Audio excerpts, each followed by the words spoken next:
বৈষম্যবিরোধী ছাত্র আন্দোলনের সময় রাজধানীর চানখারপুলে মাথায় গুলিবিদ্ধ হয়ে ছাত্রদল নেতা মানিক মিয়াকে হত্যার অভিযোগ করা মামলায় সাবেক আইসিটি প্রতিমন্ত্রী জুনায়েদ আহমেদ পলকের 3 দিনের রিমান্ড মঞ্জুর করেছেন আদালত।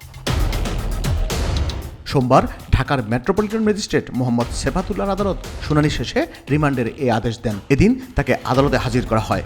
এরপর মামলার তদন্ত কর্মকর্তা শাহবাগ থানার উপপরিদর্শক শেখ হাদিউজ্জামান তার 7 দিনের রিমান্ড চেয়ে আবেদন করেন। রাষ্ট্রপক্ষের ঢাকা মহানগর public prosecutor Omar Faruk Faruki remand মঞ্জুরের পক্ষে শুনানি করেন। পলকের পক্ষে তার আইনজীবী রিমান্ড বাতিল চেয়ে জামিন আবেদন করেন।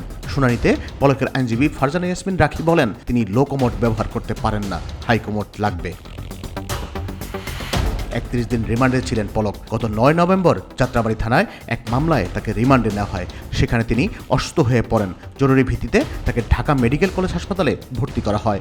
পরে দেখা যায় তিনি কোমর ব্যথায় ভুগছেন। এই অবস্থায় তিনি ট্রাভেল করতে পারবেন না, লোকোমোট ব্যবহার করতে পারবেন না, তাই হাইকোমোট লাগবে। বারবার তাকে রিমান্ডে নেওয়া হলেও কোনো তথ্য উদ্ঘাটন হচ্ছে না। শারীরিক অবস্থা বিবেচনা করে তার রিমান্ড বাতিলের প্রার্থনা করছি। প্রয়োজনে তাকে জেল গেটে জিজ্ঞাসাবাদ করা হোক বলে আর্জি জানান পলকের আইনজীবী ফারজানা ইয়াসমিন রাখি।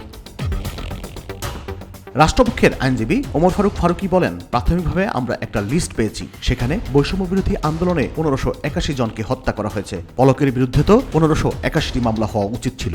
আর কোর্টে আসলে সবাই অসুস্থতার ভান করে, কোর্টে আসার মতো পরিস্থিতি থাকে না। বাইরে থাকলে হত্যাকাণ্ড চালাতে দ্বিধাবোধ করেন না কেউ। আরও হত্যা মামলা তার বিরুদ্ধে আসতে পারে। উভয় পক্ষের শুনানি শেষে আদালত পলকের 3 দিনের রিমান্ডের আদেশ দেন।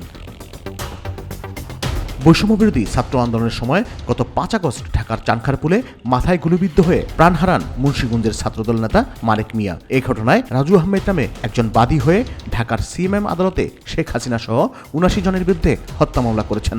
মামলায় 2 নম্বর আসামি জুনায়েদ আহমেদ পলক।